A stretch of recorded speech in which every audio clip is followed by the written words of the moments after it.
profesional, pues su amable invitación para presentar, que al principio veo que teníamos pensado 2 normas, pero me imagino que por el tiempo disponible creo que nos vamos a centrar en la cotización, el nuevo sistema de cotización de trabajadores autónomos, pero veo que en la presentación que tengo aquí también incluíamos otra norma que se aprobó en el Consejo de Ministros del martes, que es el nuevo reglamento, la modificación del reglamento de la Ley de Extranjería. Quizás esto lo podemos dejar para otro momento, aunque no quiero dejar de decir que es un cambio enormemente sustantivo y que puede tener un efecto muy importante sobre el funcionamiento del mercado de trabajo en España y sobre todo sobre las posibilidades de contratación de trabajadores en origen y trabajadores en situación de, digamos, migración circular, y también nuevos mecanismos de arraigo en España que están pensados para poder ayudar a dinamizar determinados sectores económicos en España donde en este momento existe una restricción de oferta de trabajo bien identificada. Pero bueno, me centraré en los autónomos, aunque la otra norma, insisto, también es una norma muy relevante. Lo que aprobamos en el Consejo de Ministros del martes es un Real Decreto Ley por el que se modifica el régimen de trabajadores autónomos y se hace, digo, creo, de una forma muy ambiciosa, por así decirlo. De hecho, la norma que efectivamente se publicó ahí en el Boletín Oficial del Estado, yo creo que tiene más de 120, al menos no sé cómo ha quedado en el Boletín Oficial del Estado, pero yo los documentos que he visto superaba ampliamente los 100 folios. Es decir, que es extraordinariamente prolija y muy técnica y muy específica. Esta es un cambio que se llevaba buscando desde hace décadas, realmente.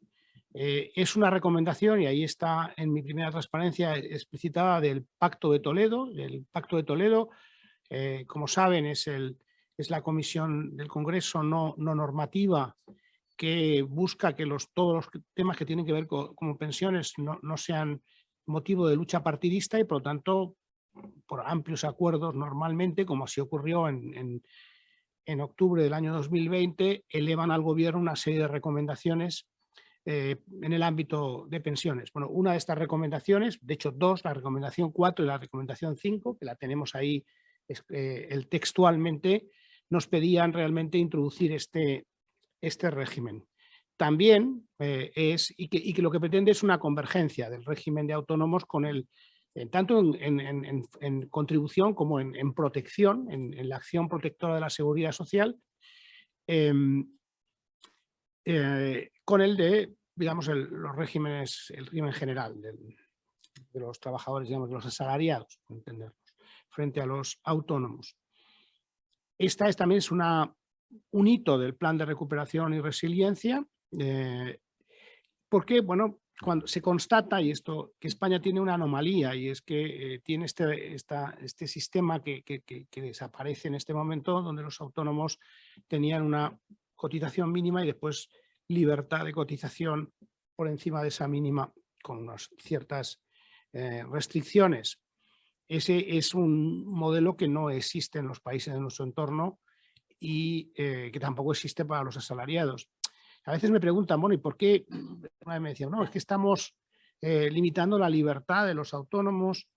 Bueno, en todo lo que es el mundo pensional, incluso cuando hablamos del segundo y del tercer pilar, que con los modelos, digamos, de cotización pseudo obligatoria o el auto-enrollment que se ha extendido en muchos países, todo lo que es la economía del comportamiento, la behavioral economics, pone de manifiesto pues, que la tendencia humana es cortoplacista y, por lo tanto, la tendencia, hay que buscar procedimientos para propiciar comportamientos más a medio y largo plazo de los agentes económicos, en este caso en la contribución. Por eso los asalariados, para que tengan después verdaderamente buenas pensiones y un sistema del bienestar que les proteja adecuadamente, pues hay un sistema de cotizaciones que no tiene, que está asociado a su nivel salarial con ciertas restricciones, con ciertos límites. Bueno, pues el comportamiento en el caso de los autónomos no puede ser muy distinto, y de hecho lo que termina ocurriendo es lo que intento reflejar en esta pensión, es que este modelo lo que ha llevado es una infraprotección de los autónomos en la seguridad social. La pensión media de un autónomo, lo pongo en esta transparencia, es un 43% por debajo de la pensión de un asalariado, lo que supone una media de 600 euros menos al mes. Y por lo tanto, esta es una anomalía que realmente es la que intentamos corregir en gran medida con este modelo. También el número de pensiones, aquí tenemos otro gráfico que pone de manifiesto lo mismo, la distribución de pensiones por cuantías, comparando el régimen general con los autónomos. Es otra forma de ver, de una forma ya más específica, lo mismo que estaba comentando yo antes. De hecho, 1 de cada 3 pensiones de autónomos, 1 de cada 3, son muchísimas, requiere complementos a mínimos. Para llegar a la pensión mínima, un complemento, una aportación de los presupuestos generales del Estado, cuando en el régimen general es 1 de cada 5. Por esto, esta es una petición que ha sido ampliamente extendida, y por eso hemos estado trabajando intensamente durante los últimos meses con los agentes sociales, con la COE, con CEPIME, con Comisiones Obreras y UGT, y también con las 3 principales asociaciones de autónomos, ATA, UPTA y WATAE, para llegar a un modelo que sobre todo despliegue la acción protectora de la seguridad social de una forma más plena, pero que sea un modelo flexible. Hemos aprovechado también para introducir elementos que faciliten mucho la tramitación, para que sea realmente electrónica, y de hecho hay una aplicación que ya va a estar disponible, ya está disponible para los autónomos, pero que va a estar disponible para todo el nuevo modelo, que es Importas, con ese, que a través del móvil, la utilizo de hecho, te permite ya cada vez más transacciones. Primero, pues, por ejemplo, la vida laboral, que antes era algo que se pide mucho habitualmente, pues con una transacción no hace falta ni siquiera tener, simplemente con un código que te llega, como haces una operación bancaria, pues puedes tener inmediatamente tu vida laboral, pero puedes, todo lo que es el régimen de empleados y empleadas de hogar, pues también se hace de una forma extraordinariamente sencilla ahora por Importas. Yo también lo he podido comprobar personalmente. Y después, pues ahora también el régimen de autónomos y todo este nuevo régimen que supone, pues eso, que los autónomos van a ir, van a establecer a principio del año, lo pueden hacer para no importas, cuál es la referencia de cuáles son sus ingresos netos, la expectativa de ingresos netos. Pueden poner el año anterior, es decir, que tampoco requiere una reflexión, pero quien tenga una visión sobre cómo va a ir, pues, y podrá hasta 6 veces al año modificar la base de cotización. Ya la podía modificar ahora 4 veces al año, ahora 6 veces al año, y lo podrá hacer en función de cómo vea que vayan sus ingresos a lo largo del año, de tal forma que al final del año se podrá hacer una regularización en su caso, pero si uno ha ido adaptándose y viendo sus ingresos, dado que los tramos tienen cierta anchura, pues no tiene por qué producirse esa regularización, pero como ocurre con el IRPF, pues puede haber una regularización en un sentido o en otro. También el autónomo puede decir que el exceso de cotización en su caso la mantenga, porque le da derecho a mayores prestaciones futuras, ¿no? Este es un poco el modelo. Un elemento muy importante es, como digo, es el trabajo conjunto que hay detrás entre la agencia tributaria y las agencias de las diputaciones forales y de Navarra, y con la seguridad social, de cruce de información, de cruce de datos. De hecho, esto ya estamos cruzando previamente para poder hacer los ejercicios, de tal forma que exista, digamos, una simplificación y un todo conjunto entre los datos tributarios y los datos que se utilizan para la seguridad social. En un acuerdo que adoptamos en julio del año 2000, justamente hace un año, un acuerdo que llevamos con todos los agentes sociales, se establecía que este modelo, como siempre ocurre con los regímenes de seguridad social, se iba a ir desplegando progresivamente para dar tiempo a las propias administraciones, a la agencia tributaria, a nosotros mismos, a ir desplegando los procedimientos, a ir viendo cómo funciona, y también para que los trabajadores autónomos se fueran adaptando y fueran a la nueva realidad que supone.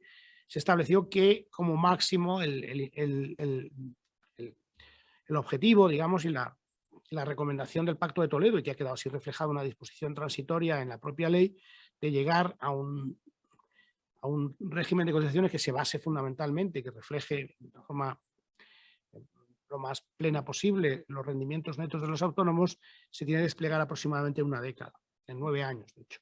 Empezando en el año 2023. Ahora lo que hemos acordado es los tramos que van a estar vigentes en los 3 primeros años, hasta el año 2025, pero en 2025 habrá de nuevo una evaluación de dónde estamos y sobre todo hay que tomar decisiones sobre cómo seguir progresando en esa dirección al ritmo que se considere en esa negociación con los agentes sociales que tendrá que entablarse pues en el curso del año 2025.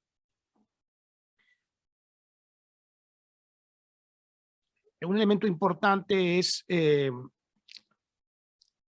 y que hemos trabajado mucho con el sector, es la determinación de los rendimientos netos. De tal forma que todos los gastos producidos en el ejercicio de la actividad y necesarios para la obtención de ingresos pues se deduzcan, así como las inversiones. Dado que hay ciertos límites al respecto, hemos acordado, la norma incluye una deducción adicional por gastos genéricos del 7% de los rendimientos netos, que en el caso de los autónomos societarios será del 3%. ¿Cuál es la situación de los autónomos en este momento? Con estos pueden haber cambiado porque son datos no del último año, pero bueno, no creemos que haya modificado mucho. Tenemos que hacer un cruce ahora con datos del 21 cuando estén los datos cerrados. En España hay 3.400.000 autónomos. El nuevo sistema que va a implicar, es decir, ahí tenemos en ese círculo, en esa tarta, que 1 de cada 2 autónomos tiene rendimientos netos, en este curso con la agencia tributaria, por debajo de 670 euros mensuales. Y como vemos, pues si nos vamos a la otra parte de la distribución, hay un 8% de los autónomos que tienen rendimientos netos por encima de 4.000 euros mensuales. Esto va a suponer que un porcentaje muy elevado de los autónomos pues va a tener que cotizar va a cotizar menos de lo que está cotizando ahora. Ahora está topado, digamos, la cotización media estaba cerca de los 300 euros, 290 y tantos euros. Bueno, ahora la vamos a ir reduciendo en estos primeros 3 años hasta los 200 euros para los que están en la parte más baja de los rendimientos. Al final hay 15 tramos distintos. Quizá lo podemos ver aquí, en este gráfico. Yo creo que permite ver, este gráfico es un poquito complicado, pero lo explico, quizá habría que haberlo sacado dinámicamente, pero bueno, lo explico a pasos. En el eje horizontal están estos 15 tramos que va a haber de cotización, y en el eje de la vertical lo que tenemos es el número de autónomos que hay en cada tramo. Esa barrita que está con esas líneas oblicuas refleja que en el tramo de los que tienen menos de 670 euros hay 600.000, de esos 1.600.000 que hay en ese tramo, hay 600.000 autónomos que no van a cotizar en ese tramo tan bajo porque tienen distintas características. En un caso porque son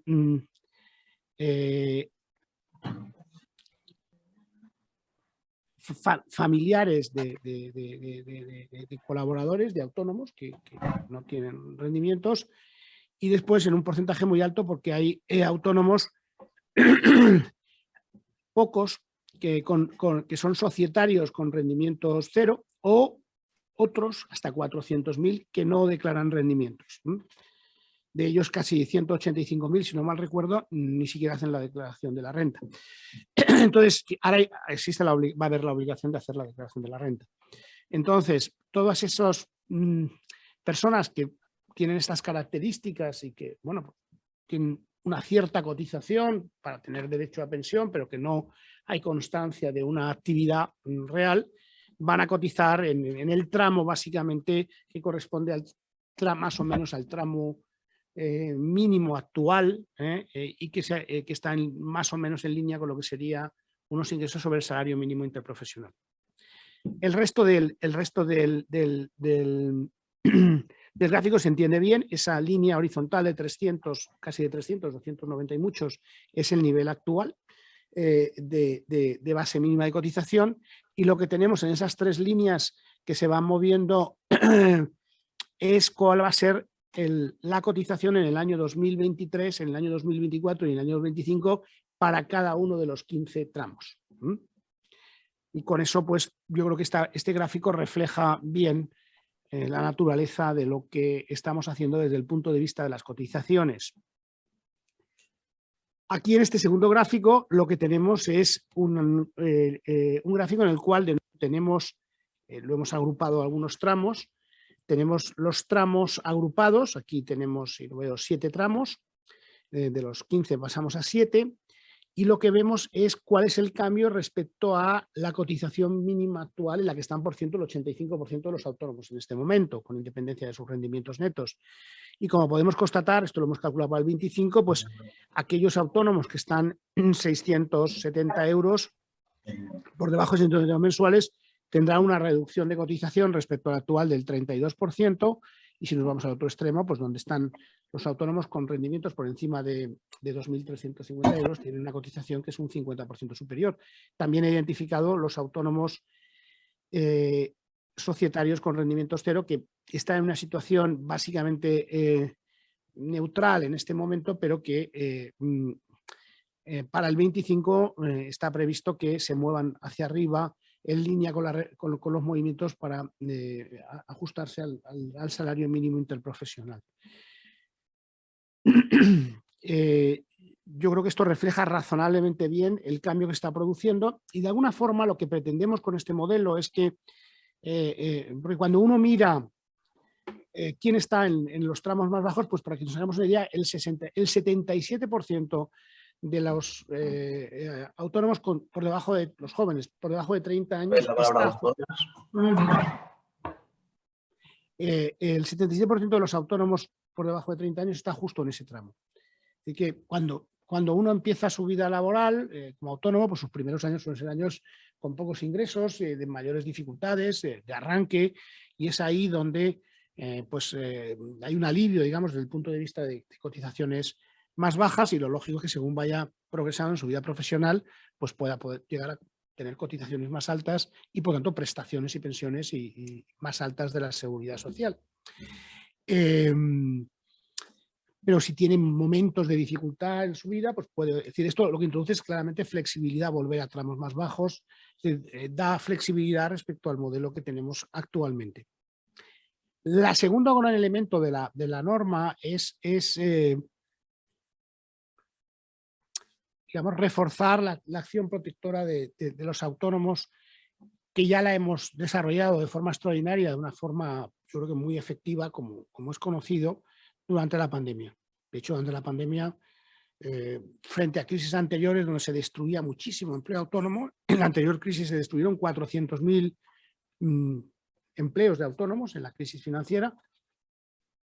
En esta crisis no solamente no se ha destruido empleo autónomo, sino que hemos terminado en este momento con unos 80.000 empleos más de autónomos que antes de la pandemia. Y eso ha sido así fundamentalmente por los mecanismos de protección de rentas a situaciones tan extraordinarias, genéricas, como ha sido la pandemia, con las prestaciones extraordinarias, o es una situación muy específica, estoy recordando, de fuerza mayor, como es los autónomos en la isla de La Palma con la erupción del volcán de Cumbre Vieja. Ahí también establecimos un mecanismo que ha protegido a muchísimos autónomos de la isla que tuvieron una situación muy complicada, sobre todo parcial, de trabajar.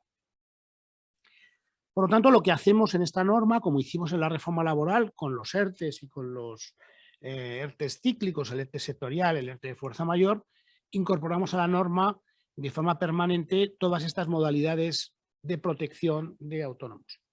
Y también reformamos el cese de actividad, digamos, a nivel individual, que hasta ahora era una opción prácticamente inutilizada por los autónomos, y en parte porque exigía, de hecho, el cierre de la persiana, dejar de estar en el RETA, estaba pensado para situaciones muy, muy excepcionales. Y nos hemos dado cuenta, durante la pandemia lo hemos visto, pero también en el caso de la cumbre del volcán, nos dimos cuenta que había autónomos que por razones claramente sobrevenidas y de fuerza mayor tenían que restringir su actividad, pero parcialmente. En el caso de La Palma, es decir, autónomos que trabajan en distintas plantaciones, las plantaciones afectadas por la erupción, pues no podían trabajar, pero podían trabajar a lo mejor en la mitad del trabajo. Bueno, pues esos cierres parciales de actividad los hemos incluido en la norma con las condiciones que aparecen en esta transparencia y que van a permitir pues una prestación del 50% de la base reguladora, que es compatible con mantener la actividad. Y no exige la baja, por supuesto, en el RETA ni el cierre de desplazamiento. De nuevo, introducimos elementos de flexibilidad a los autónomos y también pues tenemos, con las condiciones similares a las que hemos utilizado ante la pandemia, el RET cíclico y el RET sectorial. El sectorial, para que nos hagamos una idea, en este momento se está utilizando en España para el sector, el único sector afortunadamente que se ha visto afectado estructuralmente por la pandemia, que es el de las empresas de servicios turísticos, de agencias de viaje. Entonces, las agencias de viaje pues tienen esta exoneración de cuotas a la seguridad social y este apoyo a los trabajadores, que es durante un cierto tiempo, asociado además a cursos de formación y a utilizarlo para formarse. Bueno, pues exactamente igual se extiende a los autónomos esta posibilidad, en este caso, a este sector, pero sectores que en el futuro puedan producirse.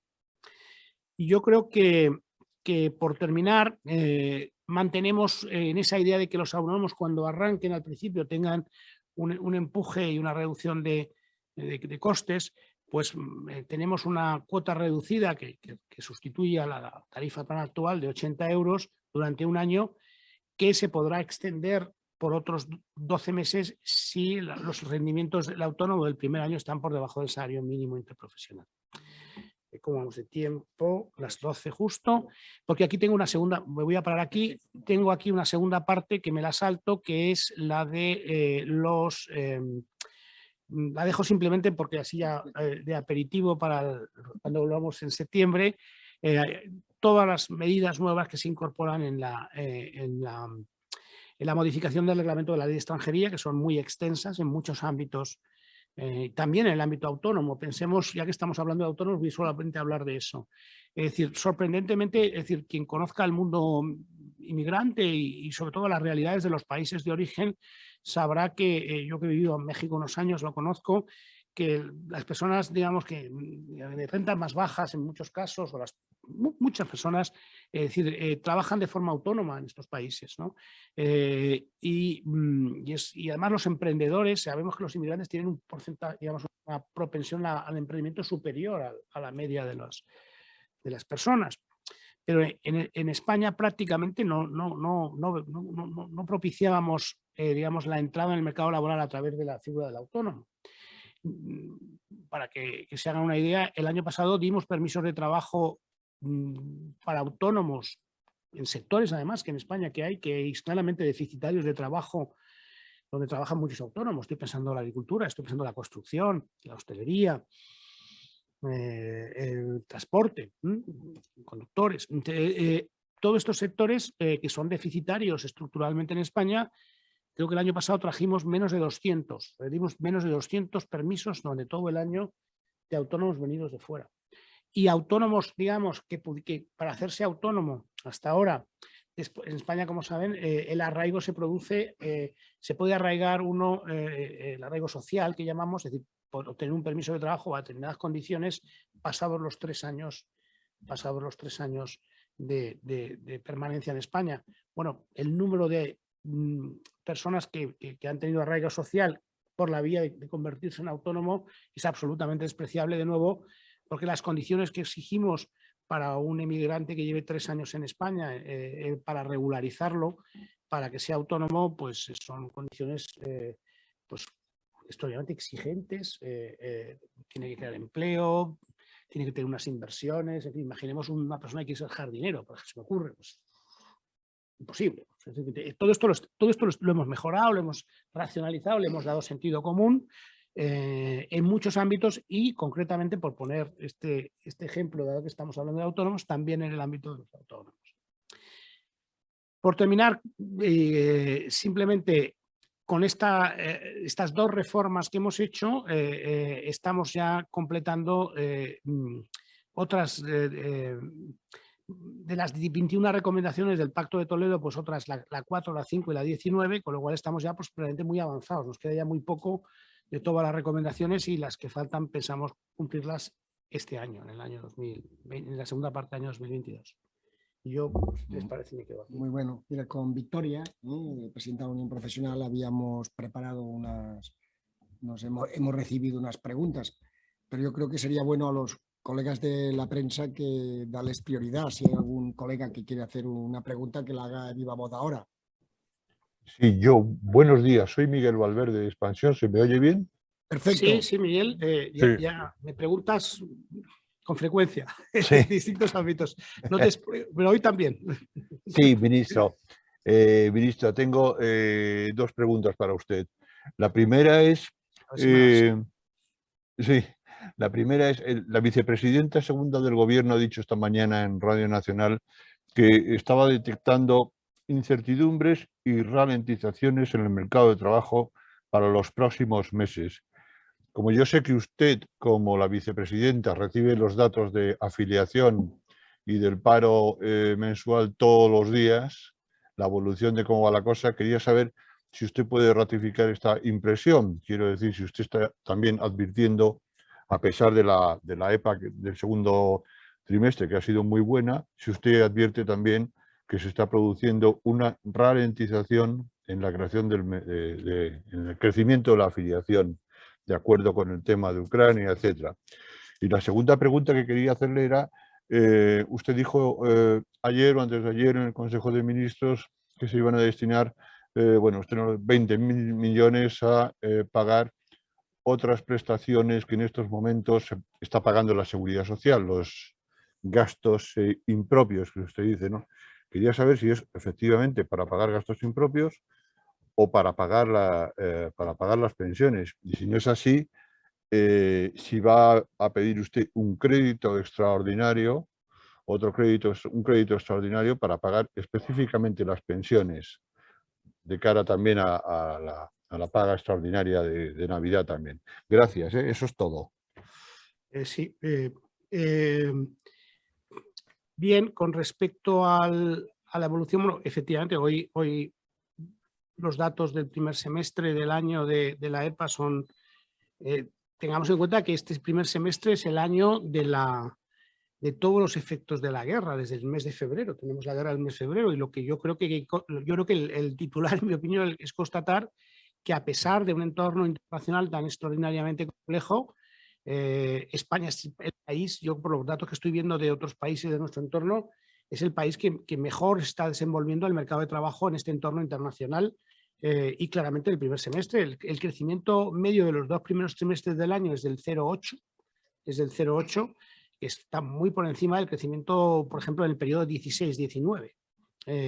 Por lo tanto, estamos hablando de datos sorprendentemente buenos que ponen de manifiesto pues el buen funcionamiento del mercado de trabajo español después de la reforma laboral y también, pues bueno, que a pesar de yo diría, lo que yo interpreto con esto es que a pesar de las incertidumbres y de las perturbaciones que afectan sobre todo a los mercados de materias primas y de alimentos a nivel internacional, pues las decisiones empresariales, porque detrás de esta creación de empleo lo que hay es contrataciones por parte de los empresarios y también inversiones, que también lo vemos en los datos de inversión, por ejemplo, del PIB. Por lo tanto, lo que son decisiones que asumen que este episodio, que es muy difícil y muy duro y que tiene, pues es de naturaleza transitoria. Los datos de julio, yo diría que sí, podemos argumentar que están, digamos, se está produciendo una cierta ralentización del ritmo de crecimiento del empleo, sobre todo en la segunda quincena del mes de julio. Pero sobre todo se está produciendo cuando uno, yo haría dos reflexiones al respecto. La primera es que después de un crecimiento tan alto en el primer semestre en las condiciones, da la sensación de que se ha producido un adelanto en las decisiones de empleo y por lo tanto en algún momento estábamos esperando que tenga que ralentizarse porque no era sostenible este crecimiento. Por lo tanto, yo no le daría un peso coyuntural, sino que puede ser un tema de decalaje y reajuste temporal de decisiones. La segunda cuestión es que cuando uno mira sectorialmente lo que está pasando, donde estamos teniendo una ralentización más grande, un comportamiento menos dinámico respecto a lo que es habitual en el mes de julio, es en el empleo de las administraciones públicas y sobre todo en el empleo en el sector de la educación.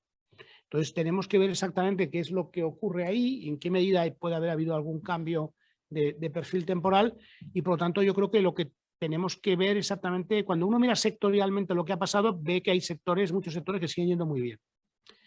¿Y la segunda pregunta de qué era? El crédito, ¿no? El tema de... Bueno, primero el crédito del 2022, primero ya tenemos el año 2023, ahora estamos en el año 2022 y el crédito del 23 es muy parecido al crédito del 2022. Digo el crédito, perdón, la transferencia, no el crédito, la transferencia por parte de la Administración Central, que son los gastos impropios que identificó el Pacto de Toledo, obviamente.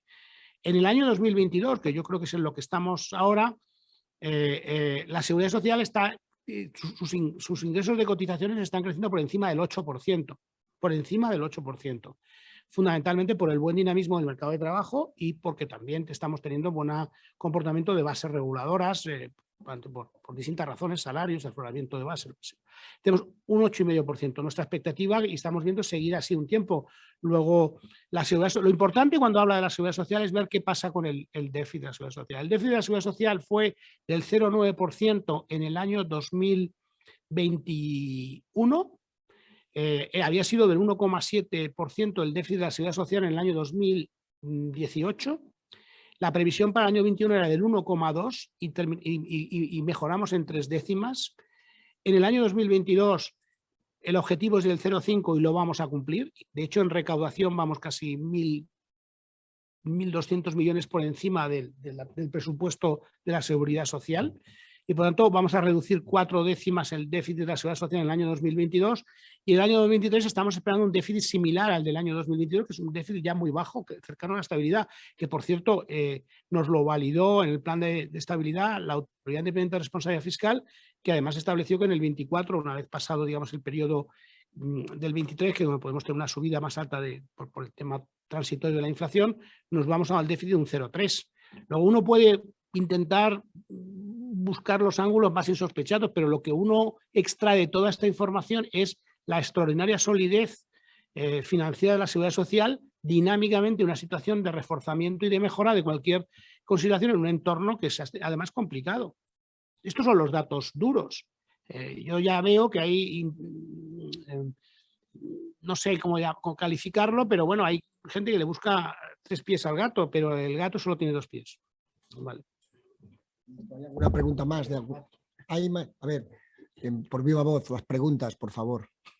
Hola, buenos días. Álvaro Pérez, para el diario Autónomos y Emprendedores. Buenos días, señor ministro. Tendría 2 preguntas para usted. La primera sería, ¿por qué en la fórmula para hallar la base de cotización la cuota de la seguridad social no se considera como un gasto del rendimiento neto y se suma por separado para hallar la base de cotización? Y la segunda sería, ¿cuándo tendrá un autónomo que calcular su previsión de ingresos y también un autónomo que se acaba de dar de alta y disfruta de la tarifa plana? Muchas gracias. ¿Cuándo? El 2023. Es decir, este régimen... Supongo que decir cuándo hay que comunicarla. A principio del año.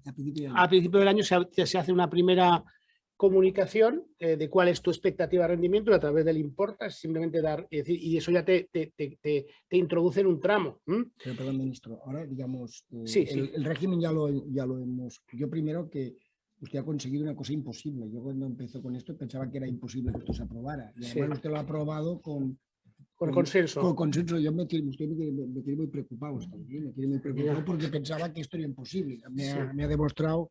Entonces, yo creo que además ya se ha entendido, pero realmente ahora un autónomo tiene que esperar a principio de año o ya puede, o sea, no tiene que hacer nada un autónomo o ya tiene que ir al Importa. El régimen empezará el año que viene. O sea que ahora al comunicar esto tenemos tiempo hasta el principio. Hasta el año que viene. No tiene que hacer nada. No, al principio del año el Importas lo comunicará y entonces empezará el nuevo régimen. Y bueno, y el sistema, la otra pregunta, el sistema pues el que hemos pactado, el sistema había varias opciones, el sistema de rendimientos netos es el que hemos... Y he preguntado también el tema de tarifa plana. Sí, tarifa plana. La tarifa plana pues también empezará, que no es tarifa plana, la tarifa plana desaparecerá y se sustituirá por esta, vamos a llamar tarifa plana, base... digamos, cotización reducida para el autónomo que empiece su actividad, el que empiece por primera vez en el año 2023, tendrá una tarifa reducida de 80 euros que podrá mantener el segundo año si sus rendimientos netos del primer año no exceden el salario mínimo interprofesional. Perdón, hemos contestado. Perdón, Victoria. El segundo año finaliza y entrará ya en el tramo que le corresponda. Efectivamente, sí. Victoria, hemos contestado la pregunta que nos has hecho. Sí. ¿El ministro ha contestado o había algún matiz? Bueno, ¿hay otra pregunta? ¿Tenemos otra pregunta? Pues entonces ya sigamos con nuestras preguntas. Perfecto. Perdona, si el Consejo de Médicos... Sí, buenos días. Sí, buenos días. El Consejo General de Colegios Oficiales de Médicos ha acogido con entusiasmo la reforma de este Real Decreto y le felicitamos por ello. Sin embargo, tenemos algunas dudas sobre cómo podrán beneficiarse los profesionales médicos extracomunitarios. Teniendo en cuenta que España sufrirá en el 2027 un déficit de 9.000 médicos, sobre todo de titulados en medicina familiar y comunitaria, pero también en muchas de las especialidades hospitalarias, si no cambian las cosas, las necesidades seguirán aumentando y en 13 años faltarán más de 17.000 especialistas, lo que representa un incremento del 9% con relación a las dotaciones de 2021. La pregunta es, ¿cómo podrán beneficiarse los profesionales médicos extracomunitarios de esta reforma? Bueno, está refiriendo a la segunda, a la segunda reforma. La extranjería. ¿No? A la reforma de extranjería. Pues de una forma muy directa y que además está vinculado al... Esto es algo que no sé si... Es decir, que tiene que ver con el ámbito del Ministerio de Sanidad, pero es en la medida en que se aumenta el cupo de trabajadores, digamos, de profesionales extracomunitarios en el MIR, pues lo que estamos permitiendo con esta...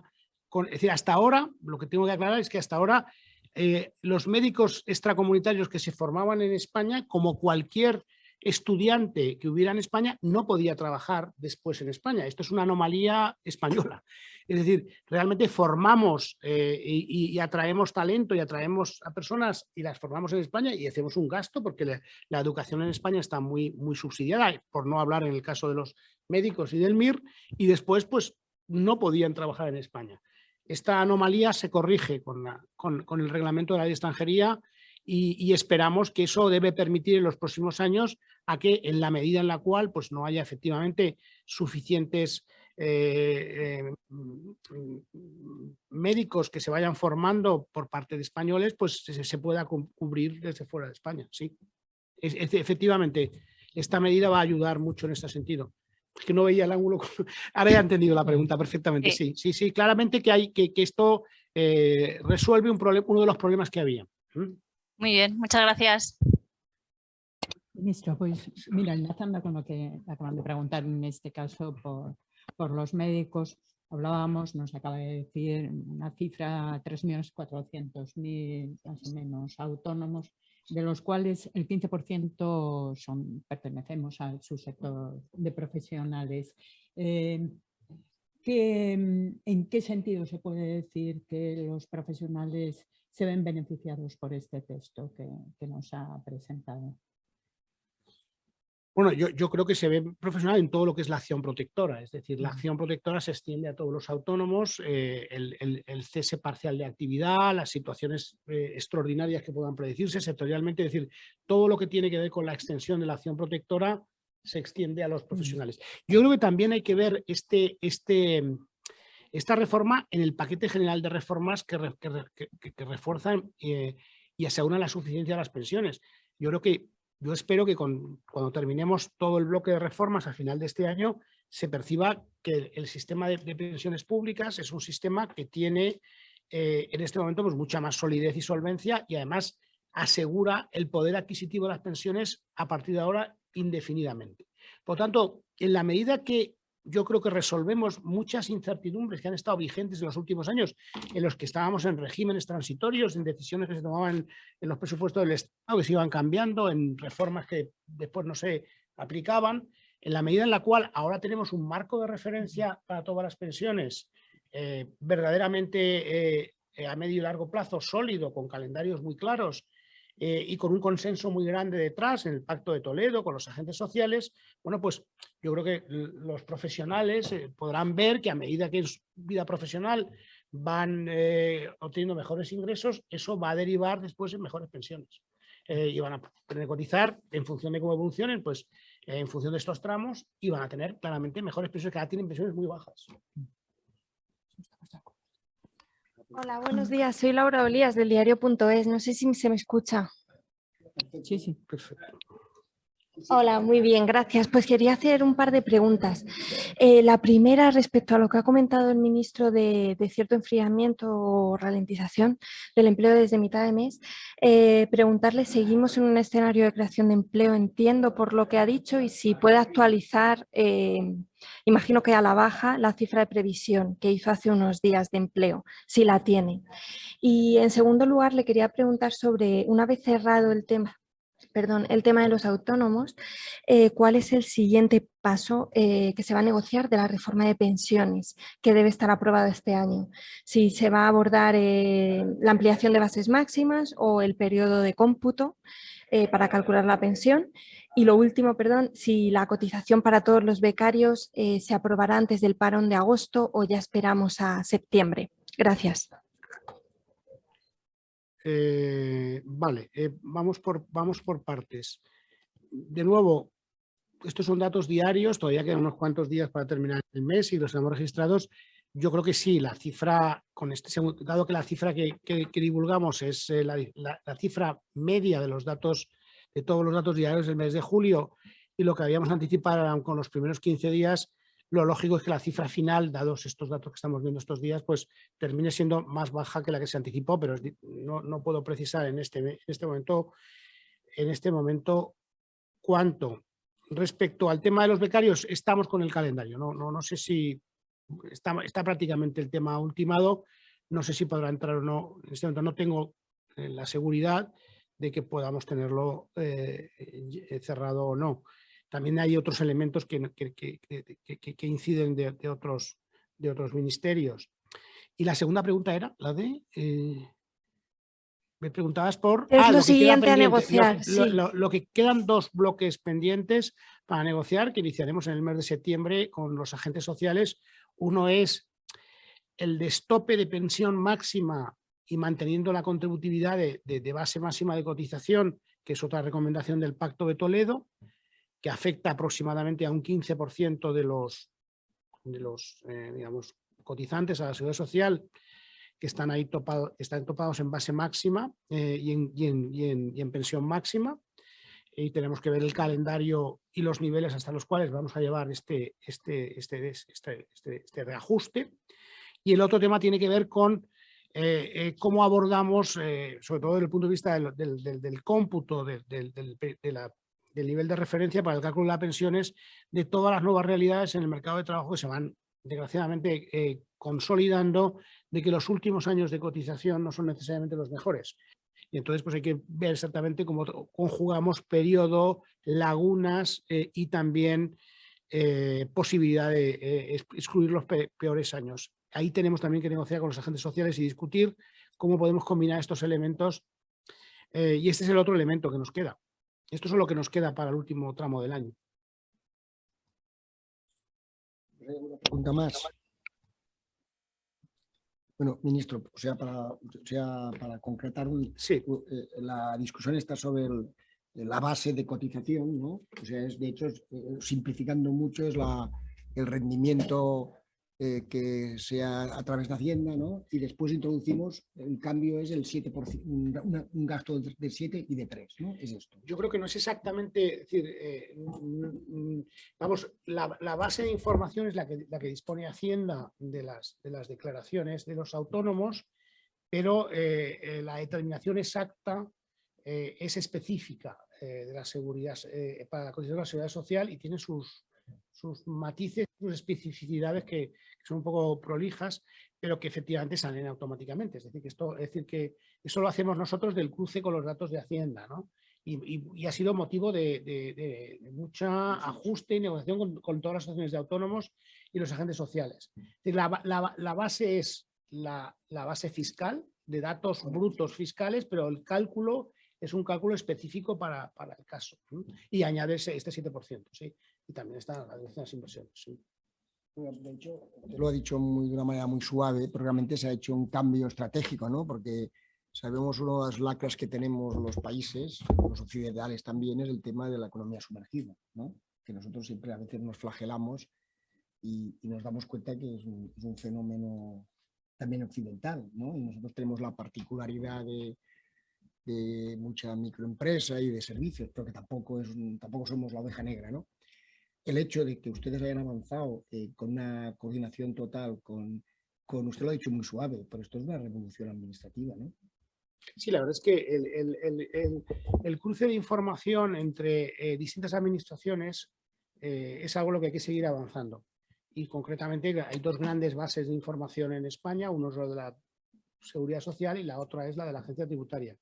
Pero se cruza para distintos propósitos. Lo estamos haciendo ahora con los autónomos, pero yo creo que el gran avance se hizo con el ingreso mínimo vital. Porque con el ingreso mínimo vital en el año 2020, a diferencia, digamos, de muchas prestaciones sociales que se dan y que requiere que los administrados vayan con documentos e información, y siempre es información parcial y tal. En este caso, en el ingreso mínimo vital, y yo creo que lo vamos a ir haciendo crecientemente en otro tipo de prestaciones, es decir, directamente la vulnerabilidad económica, para entendernos, la situación económica de una persona, como ocurre en este caso también para los autónomos, no se la preguntamos, directamente nos la da la Agencia Tributaria con los datos fiscales, que son muy detallados. En el caso, además, del ingreso mínimo vital, calculamos, de base, de hecho, está calculado no solamente la renta de las personas, sino también de los autónomos, que también hay autónomos con el ingreso mínimo vital, sino también el patrimonio neto. Es decir, se calcula de oficio y a nivel familiar, no solamente a nivel... Es decir, el gran avance lo hemos hecho con el ingreso mínimo vital, y lo que hemos hecho con el ingreso mínimo vital con la Agencia Tributaria nos está sirviendo mucho para otras cosas distintas. Una es esta. Tengamos en cuenta que para el ingreso mínimo vital, nosotros primero, a partir de datos individuales fiscales que son de individuos, constituimos unidades de convivencia, que son las que nos solicitan una prestación en un momento determinado. Para esa prestación determinamos directamente nosotros, con el cruce con la Agencia Tributaria, la renta de la familia y el patrimonio neto de la familia, excluyendo la vivienda habitual, pero sí es el patrimonio digamos, de mobiliario, inmobiliario y deducción de deudas, y sobre eso establecemos los umbrales de vulnerabilidad. Yo creo que, y eso lo hacemos automáticamente y lo hacemos para millones de registros. Este ha sido el gran cambio. La pregunta es, el avance ha estado ahí hace 2 años, y eso nos da muchísimas posibilidades de futuro. ¿Puedo hacer una pregunta? Soy Miguel Valverde de Expansión. ¿Puedo hacer otra pregunta, por favor? Seguro que sí, Miguel. Ministro, no, quería preguntarle, por favor, si puede especificarnos un poco más qué número de años barajan ustedes para calcular la pensión en cuanto a los años de mala cotización, de baja cotización. ¿Qué tiempo, qué periodo, qué número de años, qué proporción en la carrera laboral de un trabajador? Por favor. Gracias. Eso primero lo tienen que ver los agentes sociales. En la metodología que nos hemos dado, primero hay una recomendación del Pacto de Toledo, que es genérica. Después nosotros miramos los números de la Seguridad Social y con esos números planteamos distintas alternativas, como siempre, con los agentes sociales. Después ya verá cómo cuando esto ocurra saldrán muchas y parecerán como que estamos presentando muchas cosas, pero realmente eso es lo lógico cuando se trabaja, es que se plantean distintos escenarios para que vayamos calibrando unos y otros. Y Miguel, cuando eso está, lo verán los agentes sociales primero, como siempre hemos hecho. Siento contestar así, pero así es. Bueno, ministro, pues parece que se ha finalizado el tiempo, aunque parezca mentira, porque se ha pasado rapidísimo. Y entonces yo creo que lo que nos queda es agradecer de verdad tu ofrecimiento para el día siguiente de la publicación en el BOE, habernos expuesto el contenido y haber respuesto a todas las preguntas que se han hecho. Tenemos ahora 5 meses para ir asimilando el texto, ir aclarando dudas y sobre todo desear que cuando entre en vigor el 1 de enero pues consiga el efecto pretendido, que sin duda en un texto logrado con el consenso que se ha logrado, sin duda se consiga. Muchas gracias. Pues muchas gracias. No, no aplaudimos.